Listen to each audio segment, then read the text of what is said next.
Hello my dear students and welcome back. आज के class में हम कंटिन्यू करेंगे अपना सब्जेक्ट कॉर्पोरेट लीगल फ्रेमवर्क। उसके अंदर हम देखेंगे वाइंडिंग अप कैसे किया जाता है जब भी कंपनी बंद हो रहा होगा। वाइंड अप का मतलब होता है बेसिकली कंपनी क्लोज होना, बंद होना।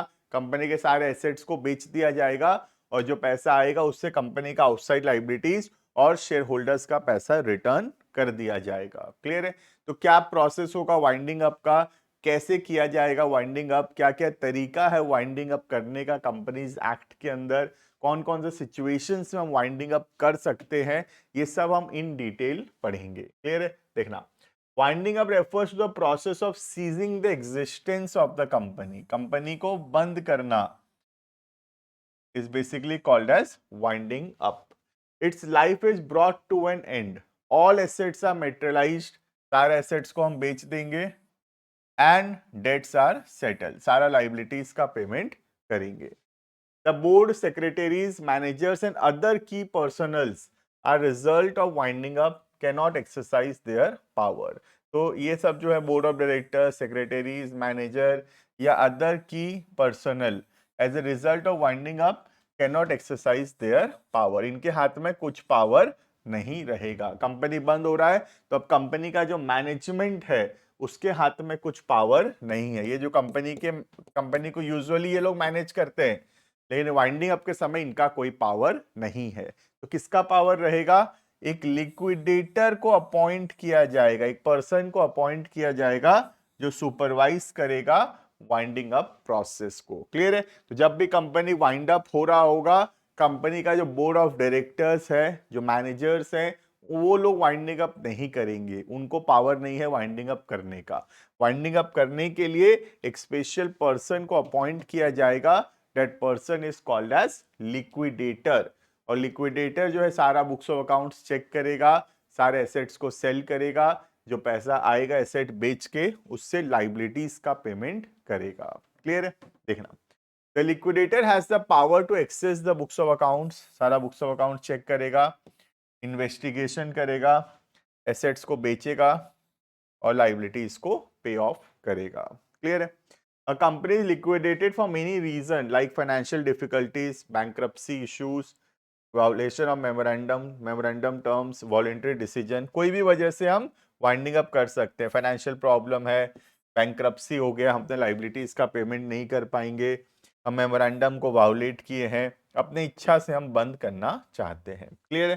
तो मेनली दो मोड ऑफ वाइंडिंग अप होता है। एक ट्रिब्यूनल करता है, एनसीएलटी के ऑर्डर से कंपनी बंद हो रहा है, national company law tribunal order दिया है कंपनी को बंद करने का।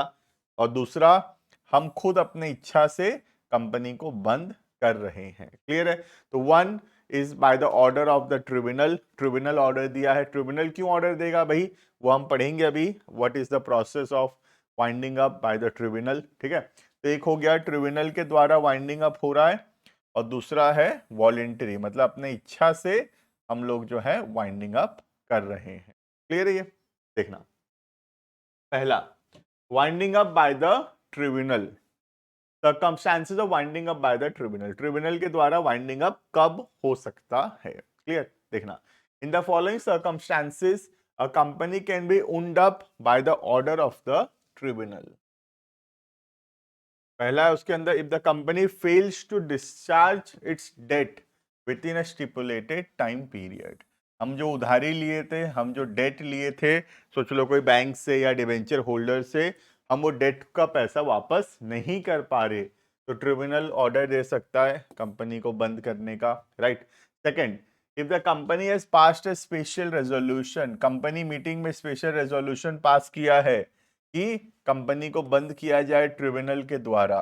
स्पेशल रेजोल्यूशन याद होगा, 75% या उससे ज्यादा लोग हाँ बोल रहे हैं, एग्री कर रहे हैं कि कंपनी को बंद कर दिया जाए बाय द ट्रिब्यूनल, तो फिर ट्रिब्यूनल बंद करेगा कंपनी को। ठीक है?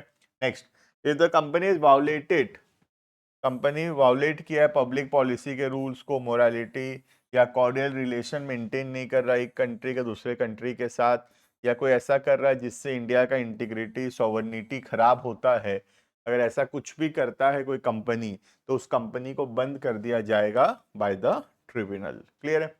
If the tribunal order the winding up of the company under chapter which deals with revival and rehabilitation of sick company. sick company मतलब जो बीमार कंपनी जिसको बहुत ज्यादा लॉस हो रहा है, ऐसे सिक कंपनी को ट्रिब्यूनल ऑर्डर दे सकता है बंद कर देने का, क्योंकि कंपनी बहुत ज्यादा लॉसेस में है और फ्यूचर में भी ट्रिब्यूनल को लग रहा है कि ये कंपनी जो है ये लॉस में ही रहेगा, तो इससे बेटर है इस कंपनी को बंद करना। क्लियर है? तो ट्रिब्यूनल ऑर्डर दे सकता है कंपनी बंद का। If the tribunal believes that company engaged in fraudulent activities, tribunal को लगता है कि कंपनी कुछ फ्रॉड एक्टिविटीज कर रहा है। When the company defaults in filing its annual financial statement or return of the last 5 years, 5 साल हो गया तुम एनुअल रिटर्न सबमिट नहीं किए हो रजिस्ट्रार के पास, या कोई और रीजन जो कि ट्रिब्यूनल को ठीक लगे। क्लियर है? तो ये सारा सिचुएशन ऐसा है जहां पर ट्रिब्यूनल ऑर्डर दे सकता है कि कंपनी को बंद कर दिया जाए। क्लियर है? तो ये पहला तरीका हो गया by the tribunal, order by the tribunal. Tribunal मतलब NCLT, national company law tribunal. NCLT order दे रहा है कि कंपनी को बंद कर दिया जाए। कब कब बोल सकता है एनसीएलटी? ये सारे सिचुएशंस के अंदर एनसीएलटी ऑर्डर दे सकता है कंपनी को बंद करने का। क्लियर है? Next, petition of winding up.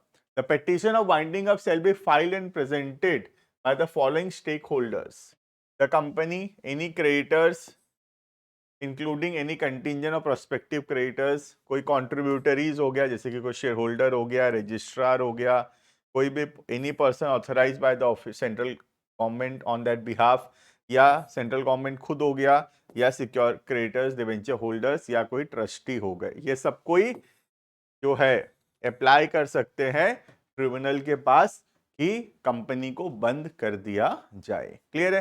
तो एनसीएलटी के पास इनमें से कोई भी पिटीशन फाइल कर सकता है। पिटीशन मतलब रिक्वेस्ट फाइल कर सकता है एनसीएलटी के पास कि कंपनी ठीक से मैनेज नहीं हो रहा या कंपनी फ्यूचर में सही परफॉर्म नहीं करेगा और ऐसा कंपनी को बंद कर देना बेहतर रहेगा। क्लियर है? तो इनमें से कोई भी एनसीएलटी के पास जो है रिक्वेस्ट डाल सकता है। कौन कौन?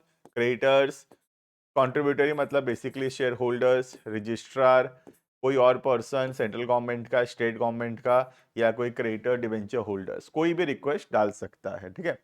अ copy of the winding up should be filed with the office of the registrar. ROC के पास भी हम सबमिट करेंगे copy of winding up, and views regarding it must be submitted to the tribunal with in 60 days. Clear है?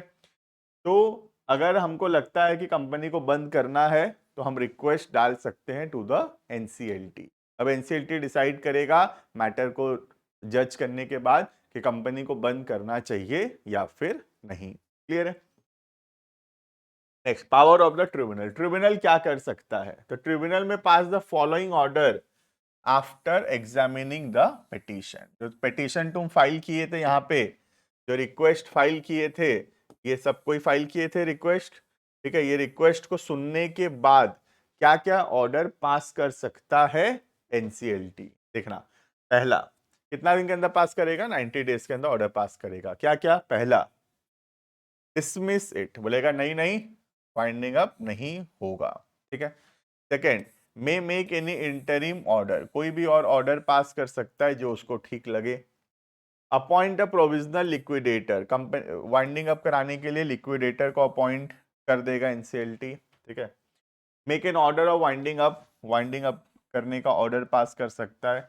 कोई भी और order pass कर सकता है as it thinks fit. Clear है? तो एनसीएलटी का पावर है कि पिटीशन सुनने के बाद, पिटीशन को एग्जामिन करने के बाद एनसीएलटी डिसाइड करेगा कि इस कंपनी को बंद करना है या फिर नहीं।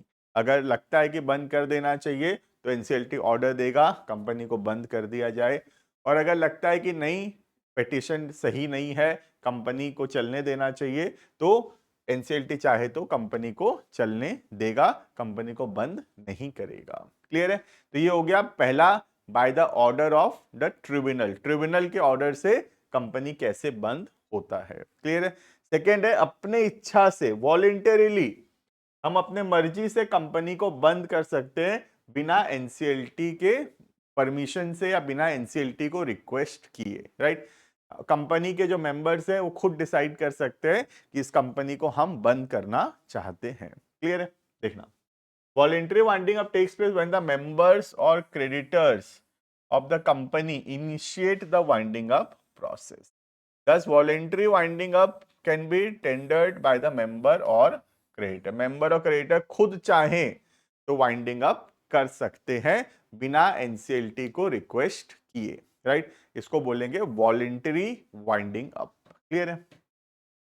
Members voluntary winding up. The winding up process is proposed by the members and they need to declare the solvency. Solvency declare करना पड़ेगा, मतलब members को ये बोलना पड़ेगा कि हमारे पास इतना assets है कि हम आराम से liabilities का पेमेंट कर देंगे. क्लियर? इसको बोलते हैं solvency. क्या दिखाता है solvency? Ability to pay the debts before proposing the process of winding up. Clear है? तो वॉलेंट्री वाइंडिंग अप के समय मेंबर्स बोलेंगे कि चिंता मत करो, कंपनी के पास सफिशिएंट एसेट्स है, आराम से आउटसाइड लायबिलिटीज का पेमेंट हो जाएगा. क्लियर है? Next, creditors voluntary winding up. In the process a resolution from the creditor is essential as the company becomes insolvent. Creditor कब रिक्वेस्ट कर सकते हैं? क्रेडिटर्स बोलेंगे कि कंपनी इंसॉल्वेंट होने वाला है, कंपनी हमारा पैसा नहीं दे पाएगा, ऐसे कंपनी को बंद कर दिया जाए, तो फिर इस कंपनी को बंद किया जा सकता है. क्लियर है? तो मेंबर्स चाहे तो बंद कर सकते हैं, लेकिन कंपनी सॉल्वेंट होना चाहिए, कंपनी अपना लायबिलिटीज का पेमेंट कर पाना चाहिए. क्रेडिटर्स चाहे तो वॉलेंट्री वाइंडिंग अप करवा सकते हैं अगर ऐसा सिचुएशन आता है जहां पर कंपनी सॉल्वेंट नहीं है, मतलब कंपनी लायबिलिटीज का पेमेंट नहीं कर पाएगा, क्रेडिटर्स को डर लग रहा है कि उनको उनका पैसा वापस नहीं मिलेगा, तो वो वाइंडिंग अप करवा सकते हैं. क्लियर है? The provision of the act are analysed below. देना, grounds of voluntary winding up. कब कब वॉलेंट्री वाइंडिंग अप होगा? By passing a resolution in the general meeting for winding up the company may be after the expiry of the specified period or duration for which the company is incorporated, or after the occurrence of an event that is mentioned in the article. तो voluntary winding up कब हो सकता है? Meeting में resolution pass करना पड़ेगा और जितना दिन के लिए कंपनी बना था वो उतना दिन एक्सपायर हो गया है, या जो जो चीज के लिए कंपनी बनाया गया था वो चीज अचीव हो गया है, अब हम चाहें तो कंपनी को बंद कर सकते हैं. अब कंपनी को बंद करने के लिए हमको देना पड़ेगा declaration of solvency. Declaration of solvency अभी बताया, जहां पे हम ये बोलेंगे कि हमारे पास इतने एसेट्स हैं कि हम अपना लायबिलिटीज का पेमेंट कर देंगे. क्लियर है? When a company is going to be wound up voluntarily, directors, or if there are more than 2 directors, the majority of the directors must declare at the board that they have thoroughly investigated the company's affair and have determined that it has no debt or proceeds of the asset will be sufficient to pay its external liabilities. Clear है? तो directors को ये declaration देना पड़ेगा कि company के पास sufficient assets है और कंपनी आराम से अपने लायबिलिटीज का पेमेंट कर देगा. क्लियर है? Next, meeting of creditors. Creditors का मीटिंग बुलाया जाएगा. The company will convey a meeting with the creditors regarding the voluntary winding up इधर ऑन द सेम डे और ऑन द नेक्स्ट डे. जिस दिन मेंबर्स मीटिंग हुआ उसके बाद क्रेडिटर्स का मीटिंग करवाया जाएगा. क्लियर है? A notice regarding such a meeting must be served to the creditors. हम creditors को notice देंगे कि meeting है बोल के आ जाओ. The board will appoint a director to preside over the meeting and present the financial position of the company. ये directors appoint होगा जो meeting का सारा काम को देखेगा. A list of creditors and total claim of the creditors are also to be tabled in the meeting. Meeting में बताया जाएगा कौन कौन creditors हैं और कितना रुपया total creditors को देना बाकी है. क्लियर? क्योंकि क्रेडिटर्स को यही चिंता रहता है कि उनको उनका पैसा वापस मिलेगा या फिर नहीं, तो मीटिंग में उनको समझाना जरूरी है कि टोटल इतना रुपया के क्रेडिटर हैं और हम आराम से क्रेडिटर्स का पैसा दे देंगे. क्लियर है? 2/3 of the creditors may form an opinion that the company should be wind up its business voluntarily in the interest of its stakeholders. तो मिनिमम 2/3 क्रेडिटर हाँ बोलने चाहिए कि वाइंडिंग अप करो बोल के. ठीक है? On the other side, when it is realized that the company will fail to discharge its debt even after a sale of all its asset, the creditor may suggest that the company may be liquidated by the tribunal. Creditors को लगता है कि company के पास इतना asset है ही नहीं कि हमारा लाइबिलिटीज का पेमेंट हो पाएगा, तो क्रेडिटर्स चाहे तो रिक्वेस्ट कर सकते हैं एनसीएलटी को वाइंडिंग अप कराने का, क्योंकि अगर एनसीएलटी वाइंडिंग अप कराएगा तो फेयर होगा, ये बात का गारंटी है, इस बात का एश्योरेंस है क्रेडिटर्स को। लेकिन अगर कंपनी खुद वॉलेंटरीली वाइंडिंग अप कर रहा है तो क्रेडिटर्स को डर है, क्या पता हमारा पैसा दिया जाएगा या फिर नहीं, राइट। तो क्रेडिटर्स चाहे तो एनसीएलटी को रिक्वेस्ट कर सकते हैं कि वाइंडिंग अप एनसीएलटी करवाए। क्लियर है? In such a case company will file an application before the tribunal, फिर ट्रिब्यूनल को हम बताएंगे 14 दिन के अंदर, और फिर ट्रिब्यूनल जो है वाइंडिंग अप करवाएगा। क्लियर है? Next, publication of resolution of winding up voluntarily. तो हम जो वाइंडिंग अप करेंगे उसका रेजोल्यूशन को सब जगह सबमिट करना पड़ेगा। कहाँ कहाँ पे? The resolution should be publish in the official gazette and also in the newspaper. जो सिटी में रजिस्टर्ड ऑफिस है वहाँ का न्यूज़पेपर में हम पब्लिश करेंगे। Such publication should be made within 14 days, 14 दिन के अंदर पब्लिश करेंगे। In default of the above provision, अगर हम पब्लिश नहीं करते हैं तो officer concerned will have a fine to the extent to 5,000 rupees for every day. हर दिन का 5,000, मतलब 30 दिन लेट किए तो 30 इंटू 5,000 फाइन लग जाएगा। क्लियर है? बस अब कंपनी बंद होगा और क्या। Commencement of voluntary winding up, अब कंपनी को बंद करने का जो प्रोसेस है वो शुरू हो जाएगा। सारा जो एसेट्स है उसको बेचना शुरू करेंगे और उससे क्या करेंगे, लाइबिलिटीज का पेमेंट करना शुरू करेंगे। क्लियर है? After the commencement of voluntary winding up the affairs of the company are ceased except for the transaction which have to be made for the winding up. सारा काम धंधा कंपनी का बंद कर दिया जाएगा, सिर्फ वाइंडिंग अप के लिए जो जो चीज जरूरी है वही वही चीज किया जाएगा। क्लियर है? तो this is all about what is voluntary winding up. तो दो तरीके का वाइंडिंग अप हो गया, एक हो गया ट्रिब्यूनल बंद करवा रहा है कंपनी को कुछ पर्टिकुलर केसेस के अंदर, और दूसरा कंपनी खुद ही क्लोज हो रहा है, कंपनी के मेंबर्स, कंपनी क्रेडिटर्स खुद ही एग्री करते हैं कि कंपनी को बंद कर देना चाहिए, that is voluntary winding up. Clear है? तो this is all about what is winding up and what are the different modes of winding up. Clear? बाकी मिलते हैं आने वाली क्लासेस के अंदर। Thank you and bye bye.